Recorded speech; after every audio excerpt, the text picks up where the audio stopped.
Welcome to the podcast. It's such a pleasure having everyone here today. Jake, you put this group together. Had this idea of getting us all in the same place to do a workout this morning, and then we've been also working together throughout the day on various projects that we've been putting our time and soul into to try and make a difference in the world. And so, really excited to hear y'all's story and also just have a group discussion about some of the key pieces in entrepreneurship that we've dealt with to get to where we are today, and also what the challenges that we're facing now in our current positions as entrepreneurs. Great. So, I think what would be most helpful is maybe we go around in a group, just introduce ourselves so the people listening understand a bit about our backgrounds as individuals for the conversation, and then we can get into it from there. Love it. Andrew, you want to go first? Yeah, right on. Well, howdy, y'all, and to the listeners and to y'all. My name is Andrew Abraham, and it's a grand pleasure to be here again. I thoroughly enjoyed my experience on the pod last time, and I'm super excited for the conversation today. But a little bit of background, I'm a proud UT alum, and currently what I'm working on is Hey Buddy. It's a virtual shopkeeper that joins the customer every step of the way in their online experience. And really, it's just a spirit of driving clarity in consumer decision making, and then also for brands to understand what the most critical information customers need or have, and like what the biggest catalyst to clicking buy on their e-commerce platform is. And so super excited to empower the success of CPG founders across the US, and I was starting to discover that it's actually more applicable to other businesses outside of the realm of CPG. So hopefully e-commerce shoppers and business owners across the world. But yeah. Awesome. That's pretty powerful stuff. That's good. And I'm glad it's the second time you've gotten the opportunity to be here with Michael, and even better that it's the four of us. It's going to be a great conversation. I'm looking forward to it. My name's Jake Crowley. So I actually am a funder here in Austin, Texas. I joined the Angel Squad, so that opens up many different avenues for founders to be able to get those checks in their hands. But bigger than that, I think you can see from building us four together, I am all about community. I'm all about making sure that everyone is unlocked in their best form. And I think you and I were sitting on a Saturday actually building together, and I noticed that this four together would be very powerful to do the same. Starting off with the lip was a fantastic way to get the beginning of the day off and running. But just building on that and the community within the funding realm, I do want to make sure that everybody that needs it is needing it at the right time. A lot of founders spend about 18 to 24 months looking and trying to procure some funding. And I want to be able to allow them to condense that down. So if it is an individual that at a certain stage, just getting that in front of the right funder at the right time, and really bridging that conversation gap. So that's a big part of what I do. And if it is somebody who's also looking for customization, what I really, really believe in, and Paul Phelps and myself actually just published an article on first principles in AI. So a lot of people, they skip right by what those first principles are, or questioning what is definitely necessary, and they build a tool. And building a tool is good for a short term, but it will fail. And that's what you saw in the MIT paper. And that was one of the core reasons that the 95% of the AI documentation will fail. So really stripping it down to the first principles, questioning all requirements. And now we build automations that are going to last a lifetime, and they're going to be very consumable and good for everybody. So that's a little bit about me and what I do here. Great. Yeah, I'm Michael. I graduated college 2023, bachelor degree in computer science math. I double majored in it. It was a fun time. I after that, I was working at a real estate tech startup. I was doing all the data analytics and also software development for them. And it looked like the company was going to do really well, and then it didn't look like we were doing so well, and it kind of stabilized. But during that time where we weren't doing so well, I was really looking forward to what I could do next and trying to explore various options. I didn't want to be an ant working for some massive company. I wanted to feel like I was really making a difference. And so at that time, I had talked to one of my friends, and we decided we're going to try and co-found a fund together. And so we ended up doing that. And so now we're doing investing in real estate debt instruments and also doing private equity deals. And I also started a marketing agency to help a friend. And through that, I started Maiden, which is a design software that helps people create designs much faster and really helps reduce the need for small, medium-sized businesses to hire freelance designers. And that's what I spend all my time working on now. Is that it? I mean, you guys are busy. Uh, uh, uh, uh, Thanks, Michael, for having me, guys. This is gonna be a lot of fun. I'm Rob Whelan. My company is called Gridway AI, and it's generative AI tools for nuclear licensing. So, if you would like to sell electricity from a nuclear power plant in the United States, you need to get licensed or approved by the government. These applications are thousands of pages long, and they've been written for decades. But what's different about today is a lot of new companies trying to do it, and they don't have the licensing expertise in-house. So they tend to put it off, or they do it with a small team. Our tools multiply that team. So you can shave a year, 18 months off of that process, which will save millions of dollars and that reputational risk of putting in an application that gets kicked back, which has happened recently. I got into nuclear when I graduated college studying math, maybe the same year you were born. I studied math at Cal Poly in California, then joined the submarine force, and then worked at General Electric on the Fukushima earthquake response in, I think, 2011, 2012. Nuclear was really slow at that time because everyone was concerned about safety. So I got into software and co-founded a dentist communication app with their patients. We had maybe 20 customers, 20 employees, and I got out of that and moved the family to Austin. And I think we've been here 8 years. Nuclear's picked back up, so I started Gridway about a year ago, and got a couple great customers that I love, and looking into the next phase of that right now. Super cool. Thanks, Rob. It's super cool to be here with everyone here because I did the podcast Andrew, and that was super fun. And then I wanted to have both of you guys on as separate episodes, but now I'm doing like a 2-in-1, and I'm getting double the value packing into one, actually triple the value into one little episode. So this is exciting for me. I think what's really cool is that we've all just had so much challenge throughout our careers, and different entrepreneurs have different struggles. Everyone starts from a different place. Everyone has different advantages. Everyone has different places where they're coming from, and it just presents different perspectives. And so I think something that I'd be really curious to hear y'all talk about, and like we have a little discussion about, definitely is what really makes a successful entrepreneur and what are the key traits that are in those that do succeed regardless of the background. Because everyone can make up excuses about where they're coming from, and it's really easy to do so. Oh, this happened to me, and now like this is the reason I'm behind, or I can't be successful, and that's the reason I'm in my current position. But dispelling the excuses and really pushing back and reaching your potential is something that anyone can potentially do, but really it takes certain traits to be able to do. And so what are those traits that someone can learn to be able to reach this potential? I can jump right in. I think two come to mind right away. One is resiliency, and you're going to have problems. You're going to run into failure. You're going to run into skid marks on your knees from trying to attempt as much as you can to be successful. And there's a phrase that keeps coming to my mind. It's be impatient with action, but be patient with results. If you can just take massive actions, but you don't expect on the next door that opens that everything is going to come my way and my successes are all going to be realized. If you realize that, that takes iterations of failing, and then all of a sudden, over all of those iterations of failing, I am successful, and everybody looks at it and says, "Oh my goodness, it happened here."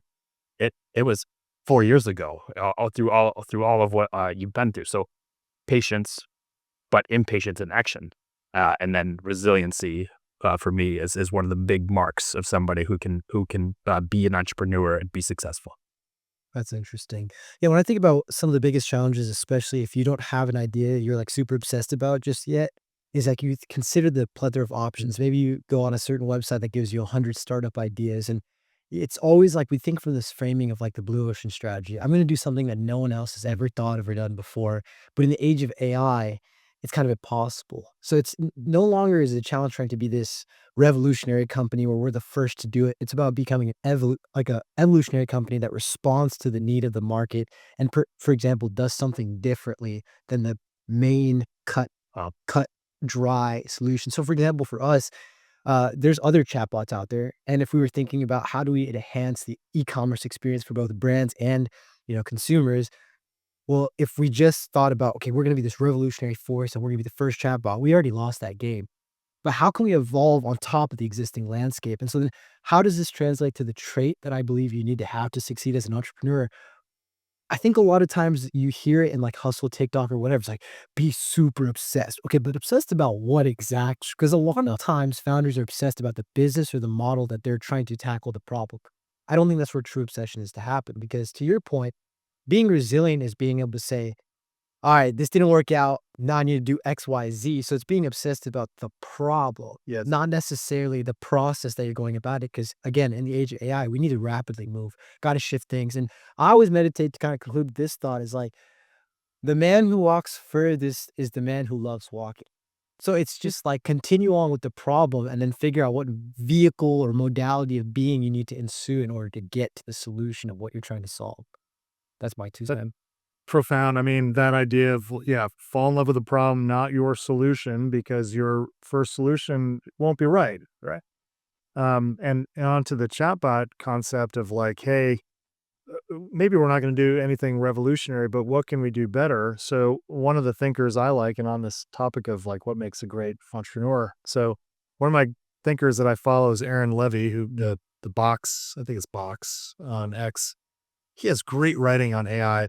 Um, and he said, the promise of AI is to do things, um, not to replace people, but to do things in a more thorough way that you normally would have skipped and faster. So that sounds maybe a little superficial, but basically in your circumstance, like there's many ways to be vastly more thorough with a customer experience that would improve that customer experience that you simply couldn't do with a human being on the other side. So thoroughness, and that's something we're, tackling with Gridway is we want these nuclear power plants to be safer. How can you do that? You can be more thorough in your analysis. If you have a small team, you've only got so many hours in the day to find, to do an environmental analysis. So another thing to answer your question of what makes a great founder, uh, the willingness to look like a fool for a long time. Because if you're creating something new, if you're introducing a new idea to society, most people aren't going to get it. This is like a mistake I made early on. I just thought everyone thought just like me. Yeah. And I was in the Navy, which you do things, this is where I've done it for 20 years. And I'd come up with new ideas that were obvious to me and blank stares. That's wrong. You're working extra tomorrow, that kind of stuff. Like, people don't get new ideas. So, but you have to be able to look like a fool for your vision to take shape. I want to try to bridge those two together, because the blue ocean and the so much vast of opportunity and not understanding, but also being so focused on the problem and really driving to that. A lot of people, they think, oh my goodness, I'm so close to this, but I know 800 other founders are probably doing this, and they think that they're late. When almost always you won't be too early. Actually, you're too early to the problem because you think that everybody really enjoys this. Everybody's gotta enjoy the solution that I have, when it's going to take time for that to kind of evolve and get in there. And then that point right there of looking like a fool. You were part of my first open source also, where the question was, um, you have individuals that are cheering you on to begin your endeavor, and you really have individuals that once you hit the finish line, of course they're there to cheer you. But that point in the middle, that point of looking like a fool, during the mundane is what I call it. But that is such a great trait, and so difficult for people to really grasp onto and execute daily, even though they're in that phase. I don't think you can get through that valley without really believing in your problem. And if your problem is superficial or not valuable, it won't make an impact on the world. It's going to take a lot more effort to sustain that level of energy. So work on something important that inspires you and will make an impact. I think that's what you got to do. Interesting. Taking it down to like a smaller level, what really made me relate to that is one of the ways that I've made a mistake recently is by assuming something that I didn't necessarily know was true, but I thought that was something I could do, but didn't have a full understanding. And then I assumed instead of asking a question, but not come off as like, I don't really know what I'm talking about. I assumed kind of like a solution or like a way of doing things. And that really put me in a bad situation where I should have just asked the clarifying question, looked like the fool, but that's okay. Right. It's not the practicing in the playground is not the place where anybody really cares about if you're a fool or not. It's really like the output that actually matters. And so something I've been trying to do is act like the fool more. Come off as, okay, maybe I don't know what I'm talking about, but when the thing that actually matters delivers, I will know that that's something that I actually am providing value for and am delivering a quality output. And so if I can look like a fool internally, that's fine. And to the community that knows that it's okay to be a fool. Yeah. Like the people I respect the most welcome dumb questions. Of course. I mean, we have to ask them. I'm more comfortable asking dumb questions with every passing year. And the people who respond poorly to them are people that are not worth, asking further dumb questions to or dealing with. But like the best people welcome dumb questions. Yeah. Because they want to simplify their message too. Of course. Well, question to all of you guys then, because when we think about statistical probability, right? The probability of any of our startups actually working from a statistical probability, not from where I believe in everybody as an individual, right, is very low. And so there's this idea, especially when you look at, for example, Rob's resume or your resume or my resume, it's like we are all individuals who have the opportunity to go to a job, get paid well over six figures, but yet we still choose this alternative path that we know is statistically improbable to either match that income we could get in the actual labor markets or even surpass it. That's even lower probability. So the question I have is like, there's a perspective that could say founder equals fool. Why do you guys continue to play fool? And what gives you the confidence to continue on this journey where the end isn't in sight, where the reward isn't written just yet? And especially, and I'd love to, for the listeners, like I'm pretty young, unmarried, whatever. Rob, you're on the opposite end of the being married and, you have children and things like that. So the stakes are a little bit different for you as well. I mean, you guys fall in between our two kind of ranges. And so I'd love to hear what inspires y'all to continue on the fool's errand. Well, the fool's errand, I think, is written in our biology of addiction, right? So that variability of that I can be successful, but it's almost not feasible. That's why people get addicted to gambling or they get addicted to scrolling. The next scroll I might have might be an amazing next 10 seconds. So I'm just gonna I'll stay here all day. But that's what creates addiction. And for people that are in our shoes, I think that what I would say for me, and this comes into the point of my journey as I got started, I don't enjoy that there are constraints around an enterprise. I've worked with a lot of the major companies across the world, and you'll get to a standpoint where, that's just the way it's done. That's just what we do, and that's our process.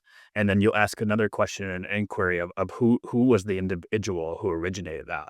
Well, they're not even here, but we still have that bit of guardrail in our simple processes. So for me, I was a part of that when I was young. And I was a part of major M&A deals in oil and gas. And I still, that to a lot of individuals, that's something that is, you're advancing quite a bit and it is enjoyable. But there were still processes where I would just say, are you guys willing to change? No, then I got to go find something else. And I think for me, it's all about being on the right field. So I was successful, but I was still on the wrong field because my field was very limited. When you're in the entrepreneur side and in the funding realm, your field is massive and the opportunity is everywhere. Infinite, yeah. So I'll be a fool all day because my 1,000 iterations of me being a fool still lead to the ones that I really truly am passionate about. So that's for me, but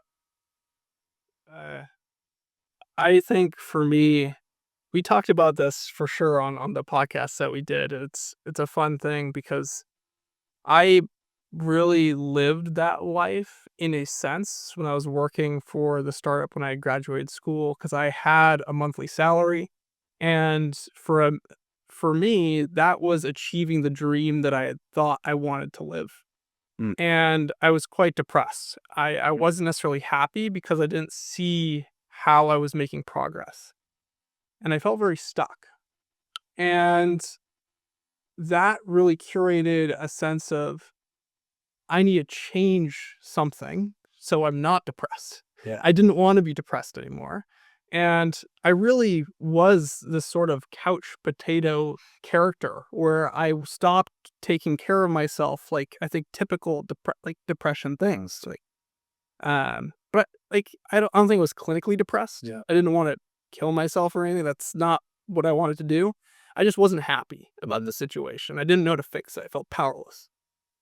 And so I started writing this book about how I could possibly change my life. Like, what actions could I do to change my life? And I started noticing the things that I didn't like. And I was like, okay, well, if I don't like that, instead of just letting it sit there, maybe I can confront that I don't like it. And maybe it's going to be painful to fix it, but I'll confront the pain and I'll try and fix it so that I'd stop not liking it. And so through that process and reading books, I learned more about myself and how I want to live my life. And it's a process. You never really know ever. But the the thing that I really took out of it wasn't really about the things that I had, the money that was coming into my bank account that was providing me stability, providing me to live a very comfortable life. That wasn't giving me very much joy. So like that's not where I was going to find it. And so even if like working at a very sustainable job gave me all this money and I was able to make a sustainable income and maybe you go out and do these things, what often happens is that you end up living a pattern. And so every day you're waking up and then you go party on the weekend or you hang out with the same people and then you're like you get into this repetitive thing. And something that really stood out to me is when I was one of my favorite like philosophers, I don't know, yogis, really, Sadhguru. And something that he really has talked about is like people get into cycles and like the he believes in reincarnation, right? And so you keep in this pattern and you're going to keep living and you can keep having another life until you break free of that pattern, and then you just die. I mean, you're done. But that's the goal, to stop the pattern, to break through and to make progress on something to where that after you've completed, you don't have to do it again. And that is like if you're always repeating, Yep. that's like just being dead. Yeah. The cycle of constant repetition is death because there's no when someone's lying on the ground, they're repeating the cycle. Right. And so the way to achieve purpose, happiness, whatever, is to strive towards something that you think is bigger than yourself to help the community.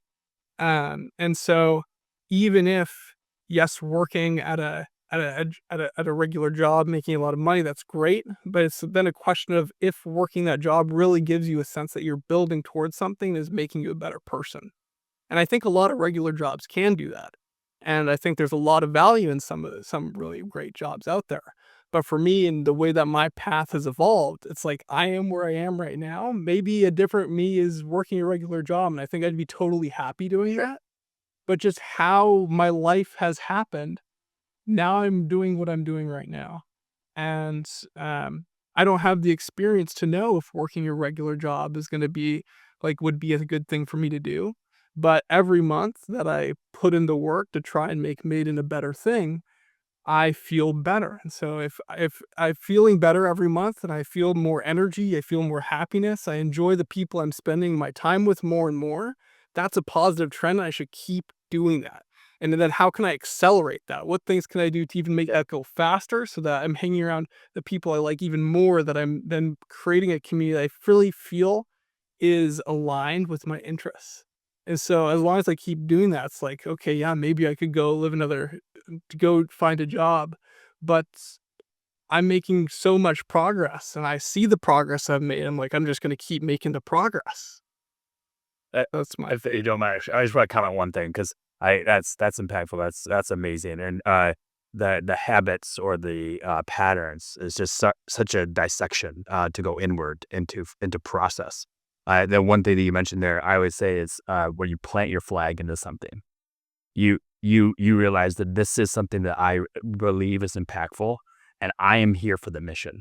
yeah, And you'd be so surprised when you plant your flag into that and you stay core to it. The people will look at you and they'll realize, oh my goodness, that's something I want to be a part of. And the magnetism, what you're talking about, people around you, when they see that you're very serious about it and it's something that is going to impact individuals and they're going to get a lot from it, they keep coming, they keep showing up. And then you realize, oh my goodness, this is abundance. This is what it's like to have all of this around me because I'm true to this. This I feel and I know is right. And then they just keep coming in more and more. But sorry, I want to. Oh, no. I actually have been trying to think of how to answer it. It's a great question. But you two both hit on something really important. In both cases, you ended up working on something that's bigger than yourself. So you're building, you can see Maiden building month to month. It's helping other people. You want to be in the right field with the right people. To me, that's one of the big kind of open secrets of life. We're wired to be in community and to bless or help others around us. And to me, founder versus employee is not a big, uh, heroic distinction. I think anyone who is working and providing for something, someone outside of themselves is doing something noble. And the big thing that changed my perspective is when I had my first kid in 2008. It changed everything overnight, everything. And incidentally, you talk about a normal job. I was pretty bad at my jobs. Like I was, I had to work very hard to be, considered one of the top performers because I just couldn't fit. Other people are very comfortable in structures like that, and they do great. So I think I'm here by like process of elimination, um, uh, but also a desire, truly to like that's the principle I really live on. Can I impact others? And it's my wife and family. Can I impact them? And if I can work my hands and do that, that's a noble thing. I I have planted, my field or my flag in the nuclear industry, and as I've learned, having switched industries a couple times, there's a lot of value to staying in a particular industry because your network and your connection has built up over time. Um, so yeah, that's my answer. It's a great question. Yeah, that's beautiful, and I really resonated with everyone, like, a lot, and specifically what you were talking about as far as cycles, because, to answer my own question, I firmly believe it's the ambiguity of life that makes it beautiful, and in the pursuit of trying to become who you think you should become, you miss out on the opportunity of who you could possibly become, and so for me, when I looked at it, it was like, "Okay, I already have tinfoil hat theory. Life is a simulation. This is all made up. We're living according to rules and standards set before us by humans that were before us and that we didn't create."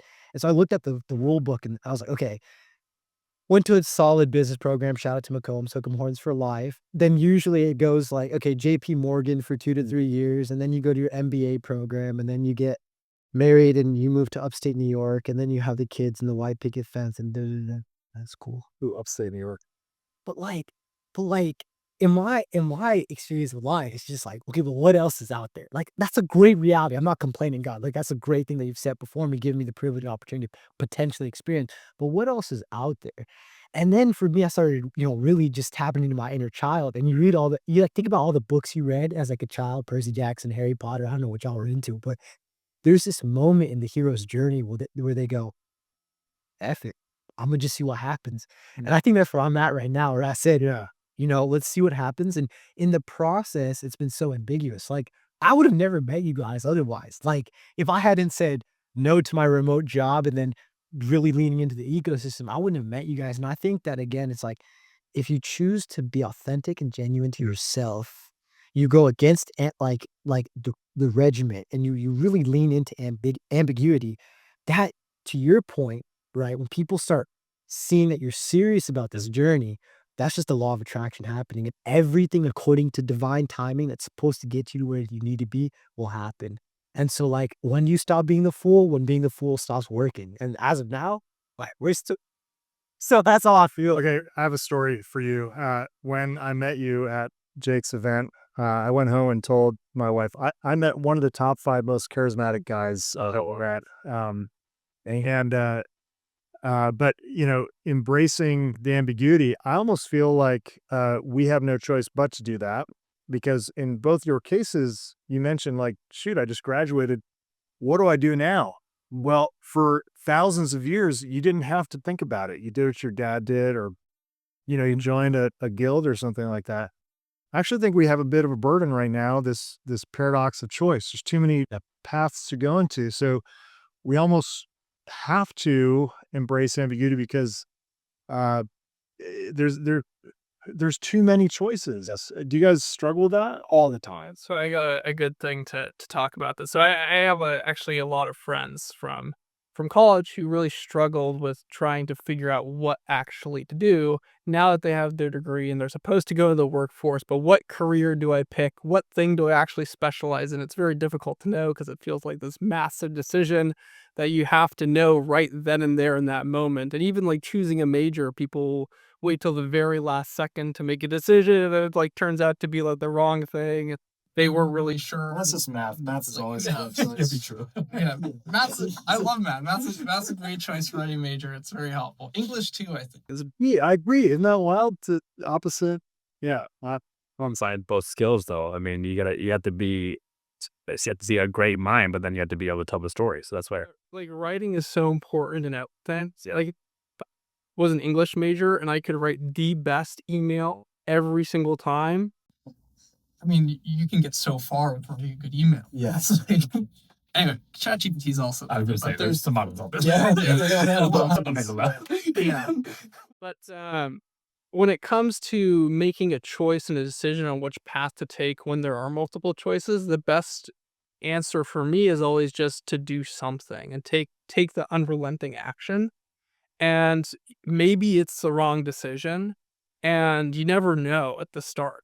But if you trust yourself that, okay, over time, I'll probably make more correct decisions than incorrect decisions, and that you have some good judgment about things, even if you made the wrong decision in the moment and you look back and like, oh, that was a bad decision. Yep. You'll eventually learn and then you can correct it. Yeah. And so just taking the action will get you to the point where then you know the answer to then pick something else or keep going. But if you never make a decision and there's no action, then you never know, you stay there. There's no progress. Totally agree. And especially when we think about like to your friend's scenario of like you're an early grad or like, you just graduated and you're thinking about what's next. This is also something I had to think through when I was graduating college was like, is the entrepreneurial route actually as risky as they say it is? Because I thought about this, like you're talking about if even in the event that you quote unquote make the objective wrong decision, if I don't necessarily believe there's a wrong decision because you move forward, it's like, let's actually break it down. Like, what are you learning with your startup and you learning? And then you go in and you go into a job interview. Let's assume like shit hit the fan, nothing worked out. And now you got to go back to a W-2.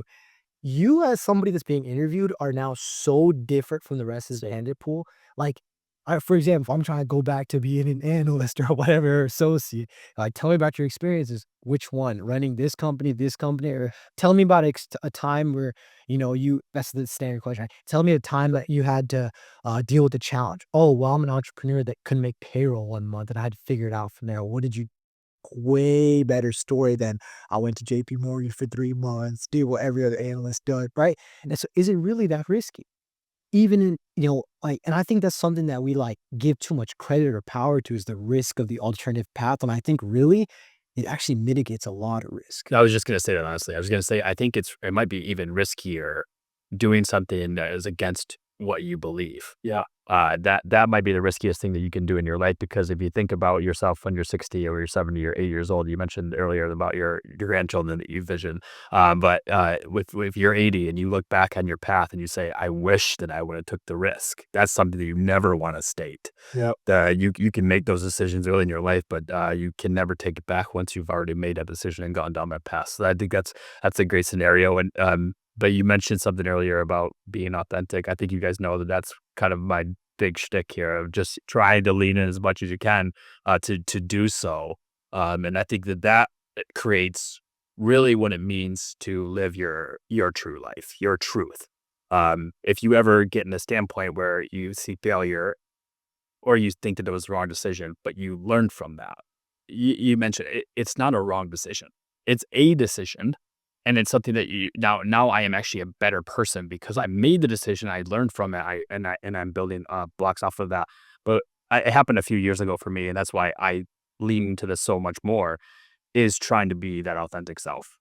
If you can lean into that intuition more and more, you really learn that intuition guides us into those we think is bad decisions, or a good decision, whichever it may be.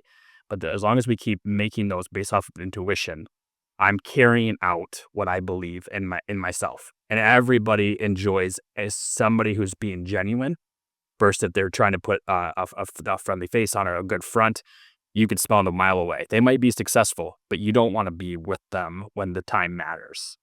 So, I think that's something I want to unlock for more people, and that's why I do these events, and that's why I try to get as many people like what we have right here in a room together. That about 10 years ago, I had this awakening around the term integrity. So integrity, usually is like, is this person trustworthy? But there's another shade to it. Integrity is alignment between what you believe and what you do. And so you're hitting on a very important thing. If you're in a situation or a phase in your life where you feel stuck, or you feel like there's this misalignment, I would want to do X, but I can't do it because of Y. What is that because of? Is it fear, or is it real circumstances? If it's fear, then you have an integrity problem. And you want to resolve that integrity problem and align your actions with your beliefs. And that's an important driver for me as well. There's two components there because integrity is so important and it's like such a huge thing. But before we go into that, I want to touch on the fear point, because I think there's also another layer where fear plays a smaller role on smaller decisions that are not necessarily related to like an integrity problem, but more just like coming from your history and where things have been scary in the past. And so, and just background. And so making this came up for me probably about 2 or 3 weeks ago, and it's like a mistake that I would consider the something that I would consider a mistake in the sense that I learned from it. It's it's like you either win or you lose, or you either win or you learn. You don't necessarily lose. And so this is a situation where I learned, and the learning was really to try and recognize when there's minute feelings of fear around certain things. It's not necessarily big feelings of fear, but particularly around like in this situation, it was like I had we had some decision to make, and one option was slightly more expensive, but would result in a faster, more quality result. Yes. And the other one probably would have resulted in the same good quality result, but it would have taken a little bit slower, but it was cheaper. And like it wasn't that much of a monetary difference, but I should have picked the faster one. but I picked the slower one because I didn't really want to upset the people that I was doing it for, because I was worried that spending the extra money was going to potentially upset them. And I didn't want the monetary, like, I didn't want to spend the money that they necessarily didn't approve.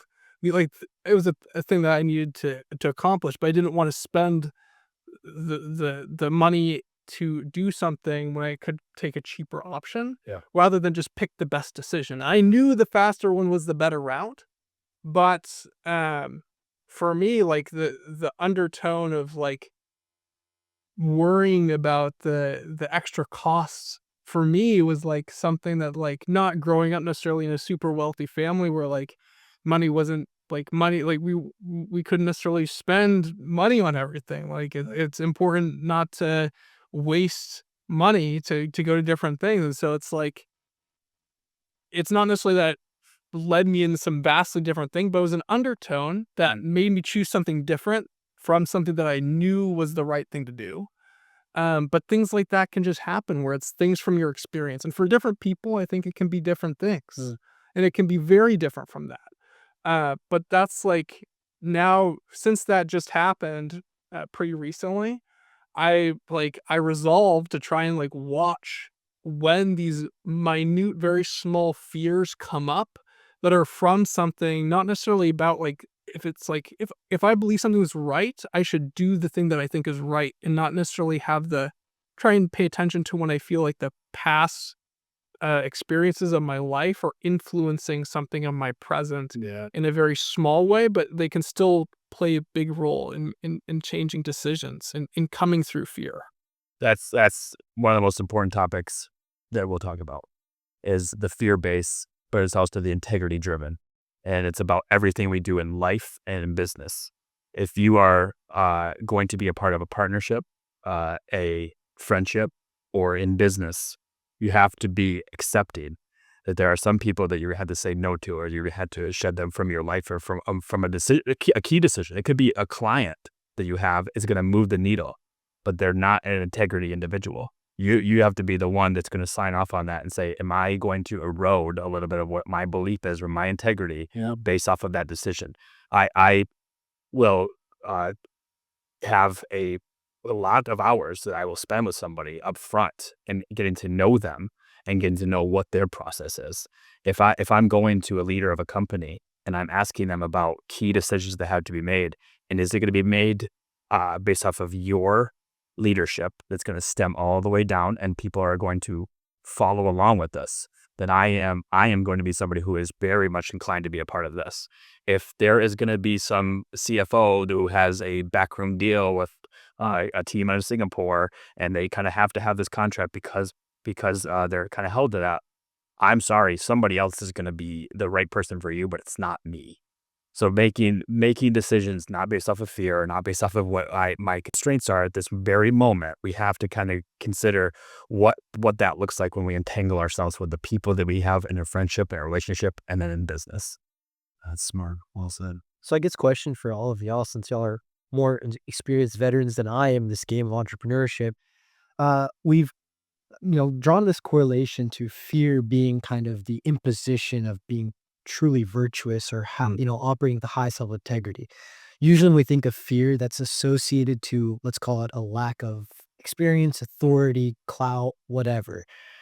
Have you guys noticed that acting in accordance to your integrity has become easier or harder the more experience you've gotten and the more successful you've gotten? Because I like to think so. For example, if you're an intern at a remote job and you want to kind of just make sure that you're working, wiggle the mouse a little bit, that's you working. Yep. But I could also imagine if you were the CEO of a multi-million, billion-dollar corporation and a deal like that hits your table and it's a very influential person in the industry and they say, listen, I'm down to do business with you. You got to do a couple things that might not align. That also seems kind of like a matter of integrity. So yeah, just question for you guys. How has that problem evolved, and what's that look like for y'all now? I talk too much. You guys. Oh no, I'll let the button as well. I have some thoughts on that. And first, I should clarify what I said. Like, if you're avoiding something because of fear, that's an integrity issue. I think what I wanted to say there is, like, fear is a signal, and it's a helpful signal. So sometimes you should go into that fear. So like with your scenario, next time you have something like that, you'll probably just talk to the customer and give them the option, like faster, more expensive, slower, cheaper. But over time, it has become easier to act with integrity. I mean, and basically uh, it's the small things. If you're faithful in the small things, you'll be faithful in the bigger things. People will see that. And not only that, deals come and go, but you have to live with yourself. So uh, you want to know that you've done a good job and you've had integrity and you've been truthful, whether or not things are successful. And that's really what you want at the end of the day. I forgot the other part of your question, but that's kind of my bit on that. Yeah, appreciate I feel like the biggest piece of integrity that I don't see other people holding up is that, like, the most. Like, people will keep their promises, people will keep their word most of the time, and people are generally good business folk who are successful because that's what's required. Integrity is a key piece of being successful, and most of the people who are successful are very honest. But of course, there's a few that aren't. And still, though, there's this aspect of commitment to something and then being okay breaking the commitment before the commitment. If you're going to break a commitment to something, uh, stating that before the fact, basically. So, like, for example, if I'm going to be 5 minutes late to a meeting, I'm going to send 2 minutes before, or as soon as I know I'm going to be 5 minutes late to a meeting, that I'm going to be 5 minutes late to the meeting, so that people know that I'm going to be 5 minutes late to the meeting if I said that I was going to be on time. And yes, it's not great that I'm going to be late to the meeting, but I'm still keeping my integrity in that instance. When I say I'm going to be on time and then I show up 5 minutes late, that's a break in integrity. I said I was going to be on time and I wasn't there and I was 5 minutes late. It's not that big of a deal. Like, no one really thinks it's a problem, but it is a break of integrity. And that's something, like, to me, I feel like I see the most happen, where it's like people will be honest, but then maybe not feel the need to clarify when they might not deliver on something at the expected timelines, and accept the failure, like taking the failure in and being like, I own this. Yeah. I accepting that something fell short is really a tough thing as well, because it hurts. Accepting that you can't deliver on Earth. But people notice it. Like people notice your ownership of that. Yeah, And it's good. that compounds over time. Well, and that becomes your character. It's the mark of a leader. Yeah. It really is. If you step up for the team and you say, hey, it's me. I set the tone. I'm the one that has whatever we're facing towards goals, accomplishments, and everything. I'm the one that's steering the ship. So if we fail, it's me. And if you take that accountability, your team, like you just said, they see it. There's a reason that the head lion gets to eat first, because that when everything goes wrong, they're the one that shows up as well. So that always falls back to leadership.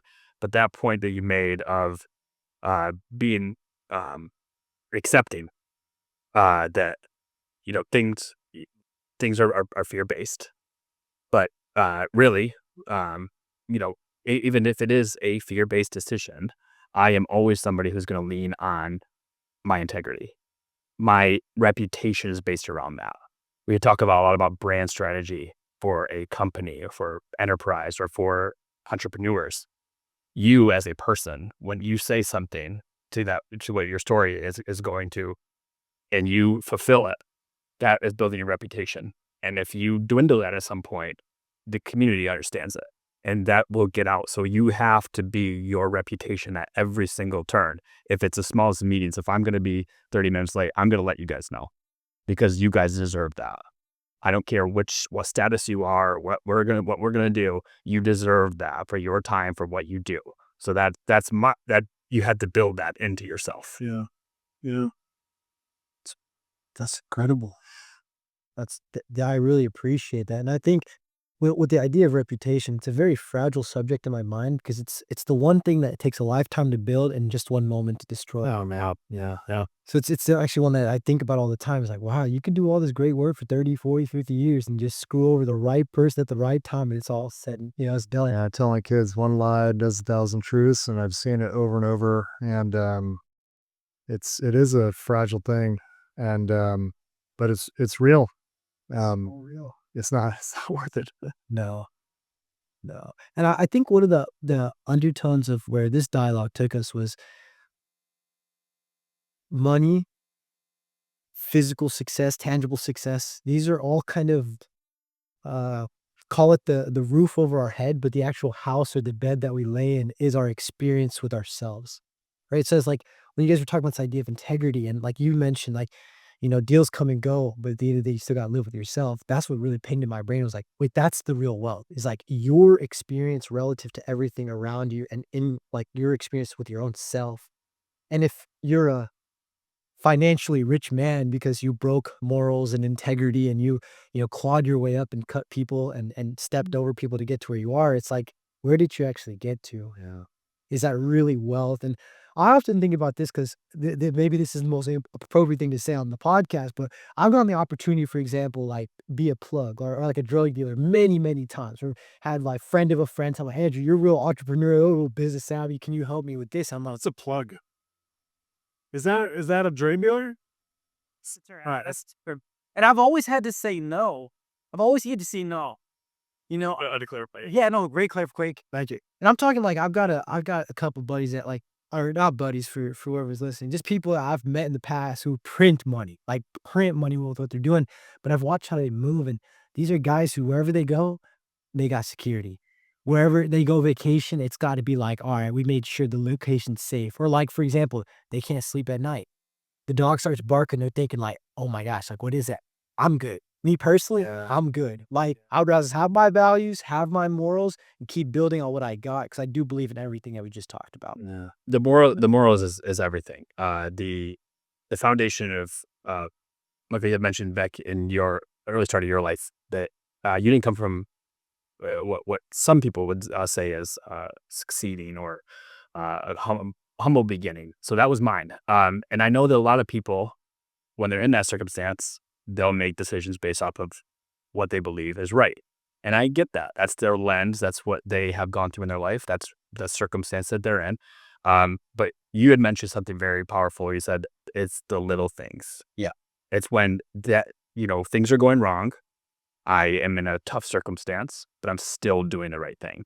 If you build off that foundation, then when you get to that point, I don't want to say, I'm not saying when you get to a drug dealer, but when you get to a point where, it requires potentially bodyguards, or, people are around, they can see that you're a high net worth individual. The integrity is built into your DNA. So there's no more wondering, okay, well, Mom or Elizabeth, only person that comes through when I'm on Do Not Disturb is my mother. So it's just when it's built in your DNA, you don't have to question anything that is going to be on your outline. Yeah. True. Yeah. Yeah, I wanted to go a little bit into the failure piece into integrity a little bit, because like it's easy to be integrous when everything's going well, but it is like the hardest part when you have to admit failure and then grow from it. And from my life, like the way that I've been able to like recently, like a new framework that I've had to go about accepting the failures that I've had, and like being honest about like, yeah, I messed that up. This is how I'm gonna now not do that again. Like we still got this. Like taking the responsibility of the failure and then moving forward from it and learning. Is this idea that no matter what happens, like bring it on, I'm gonna win. Like play at me like at your best level, and I'm still gonna beat you. As like this idea of like put me in the boxing ring against the guy who's the at his best day. Right. Life, you can give me any of like maybe the situation can really degrade, but I'm still going to come out and overcome this. and the mindset that even if I'm put into hell and everything's burning in flames, I'm gonna walk out of that, and I'm gonna laugh while doing it, and that's just like that's just gonna happen. Um, but I've gone through it. I would love to hear your guys. Right, I have a very keen realization on this when I was younger too, but I'd love to hear about you guys. Yeah, I mean, whenever you were speaking, like what came to my heart was the Beatitudes of Jesus in the book of Matthew, right? What does he say? Like the individual that will, in the end, like you're describing, actually be blessed. He says, like, blessed are the meek, blessed are the poor, for theirs is the kingdom of heaven. And to me, what that translates in real time, like what I was like getting downloaded was like, wait, you're right. Like, even if on this, because I believe on the spiritual being and that there's life after this existence, heaven or hell, as you describe. And it's like, yo, Andrew, like, even this was dialogue in my head. I'm like, yo, Drew, like, listen, bro, even if being the honest, trustworthy, integrity filled entrepreneur doesn't get me to that $100 million net worth that I dream of, bro, heaven is mine. So in the timeline of my existence, I really did win by never folding on my morals or my values. So that was kind of like the download that I got. And then to Rob's point, it's like, what is the one thing, I guess the kids nowadays call it like aura, but to me, like the one thing that like you can't really replace or find by doing stuff over and over is spirit. Like this spirit of a person. Like that is just inexplicable, intangible. And that's what we describe is if I can keep, we as a collective can keep our spirit rich, our spirit wealthy, then insert Jake's idea of the law of attraction, people and opportunity coming in, it'll all just work out. And should we find ourselves in hell like you described, we'll claw our way out together. That's kind of the download I got from that. I love that. I love that. Fantastic. Yeah. I have nothing to add. I'm just inspired. I think that this notion is something I think about a lot, and I think you and I actually have discussed this out here at Capital Factory. But one of them is Rocky 3. Okay. When he's in those late rounds and he's knocked out again and he gets back up, and Apollo turns around and he just can't believe that he's getting up again. So that spirit is what you're mentioning. You know, if you are somebody who can just, it doesn't matter how many times I keep hearing something or I keep getting to a point and I just can't get over the hump, but I'm willing to do it again. I tell a lot of founders, if you can envision a rock in front of you and you hit the rock 14 times, or you didn't get through that rock, you go to the next one and you hit another 14 times, you go to the next one, another 14 times. You didn't understand that the first rock is the 15th time. Right. It was just one more that you needed to do. So that bit of, I am just going to keep executing, and over time, good luck keeping up. Good luck. We might be in a circumstance where you're ahead of me right now, but over the next 10 years, good. I mean, there's no chance that you're going to stay in front of me. So that I really believe, and I hope that people actually take that in and consider, you know, it's not about the next month or next quarter. It's about over time executing. And if you keep doing that, you keep showing up and you keep being that warrior that he's mentioning, that's where you can really kick some ass. There's something I'll just tell from my own personal experience, having 3 kids, starting a company, struggling at the beginning. There's this like gritty joy of not giving up, of like, I know it's going to be a good story. It's not a great story right now. But knowing that there's just some beauty in it, of knowing that I'm in something important, and that I'm kind of in a fight. And yeah, like you kind of surprise yourself with how much you can get back in the ring, you know? Like, shoot, I thought I was done last week, you know, but I got back up and it started again, and that just feels good. Like getting this runs through. Yeah. Yeah, I think you never know. You never know when you're actually gonna be knocked down. Like you might think you're being knocked down, but it's like when you're running a marathon or like all these ultra athletes, what they say is like the mind lies. You never know really what your limit is.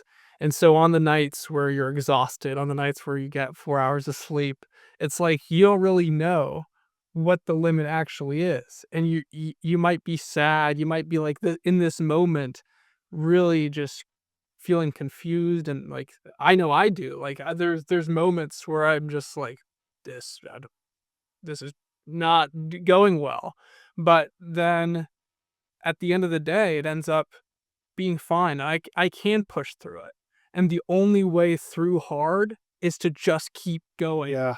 and to push through the hard. Yeah. I mean, okay, the mind lies. So it's very likely whatever problems we're facing now will pale into comparison, will pair in comparison to future problems. So what you really want is develop the muscle of getting through problems and discipline.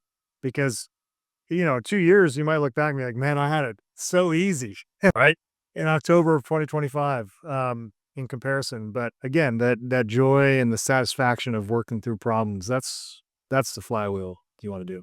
Yeah, I mean, full circle back to like the original question of the podcast. We were talking about what attributes and traits are necessary for a successful founder. And resilience was the underlying tool what we got. And That's the big one. to me, I think it's beautiful because it demands us to reshape our perspective of stress, anxiety, fear, confusion. And instead, if we're, again, like I mentioned in my dialogue, which was obsessed with the problem, then we also know one thing is time and time again been proven.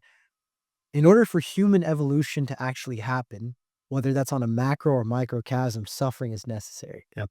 So if we know that the mere thing that we're struggling with is also the exact solution to growing and becoming better fathers, brothers, leaders, businessmen, whatever it is, then ultimately we have to like not only just accept but indulge in the rock chiseling, indulge in the challenge, because like that in and of itself is the answer. The problem is the answer. It's all interconnected. And so I think that's beautiful. And I'm feeling very inspired to like think about that too. It's like 5 years ago, I thought that exam I was taking in school was like, that was like crazy. How about you do this? Yeah. And now I'm thinking about how do we keep the lights. So you're right. And I'll keep that in my mind. Yeah, sure. It's just gonna only get harder. It's only gonna get harder. Yeah. Like But it's kind of fun. it's so fun. Something that I really like doing is when things feel really hard and like massive big pressure. I'm just like, this is small. Yeah. I mean, yeah. This is a small thing. I'm bigger than this. Yeah. Oh, how did you arrive at that philosophy? I kind of like that. Ronnie Coleman. He said peanut weight. He's a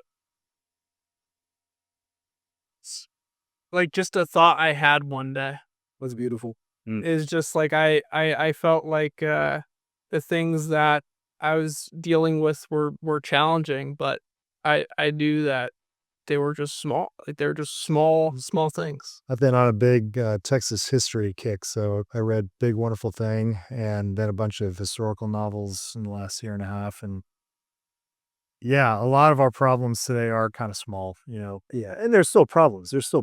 But like we get to eat every day, sleep, in a roof and air conditioning. So let's keep that in perspective. Man, that's so big because one of the things you might drift away from is gratitude. We're trying to measure up to what we believe we are going to accomplish, and we're always on that path, and we're always trying to do more, and we're always attempting to be the best version. But we also have to just be thankful and gratitude for what we are doing right now, what we have today in this room, what we've already been able to accomplish. And if we settle on that, everything becomes enlightening, but it also just becomes a happier version. You keep showing up, you keep getting through that. You said it, inspiration. It's inspiring to be around you guys. It's inspiring to go out in Austin and be a part of this community. But you have to fall back on, what does that build for me? That daily routine, that daily pattern, that daily task orientation that says, of course I'm inspired today. And I'm probably going to go out and I'm going to fulfill a little bit just because I'm feeling this right now. But we got to fall back on when inspiration is not there, and we just lost a client. No. What's that response? Because that response falls back on who you truly are, and that's kind of what we've been talking about here for the past hour here. Yeah, Jake, I absolutely love that framework because, me and my co-founder, shout out to Christopher Gale, the man, the myth, the legend, but we've been really being very intentional on how we talk about our problems as founders together. So instead of me sitting there like, Chris, I'm so stressed about this thing. We start off our conversation going, yo, Chris, I'm so blessed that these are all the problems I'm dealing with in our company. And then he'll come back and say, bro, I'm so blessed that I can't figure out this product development problem. Because I mean, think about a lot of it too. It's like when we were working our W-2s, a lot of us were like, damn, it's boring. Like, this is just boring. Like, I'm Yeah. not challenged. I'm not stimulated. And then when we get exactly what it is we were looking for, we don't view it as a blessing. So that's something that we've been doing. I'd love to impart on you guys is every challenge, or small, medium, or large, tell yourself in your brain, I'm so blessed to have to deal with this today. And like for you, Rob, because I really do want to be a father one day. I really do. But yeah, like next time your kids are crying, man, I'm so blessed I got a crying kid to deal with. Yeah, Like that'd be sick. Like that's a brain one. it's a great perspective. Yeah, It is refreshing. I'm taking that on. Thank you, Drew. Yeah, let me know how that goes, by the way. Let's see, dude. Well, they don't cry anymore. They're teenagers. Yeah. All they do in their rooms. Well, thank you guys so much for coming on the podcast. It really has flown by for me. I really appreciate y'all taking the time in your busy days, and hopefully can have y'all back again sometime in the future. This has been a blast, Michael. And shout out to Jake for putting this group together, lifting in the morning and kind of cranking it on the 16th floor and putting this together. I'm excited to see where this goes.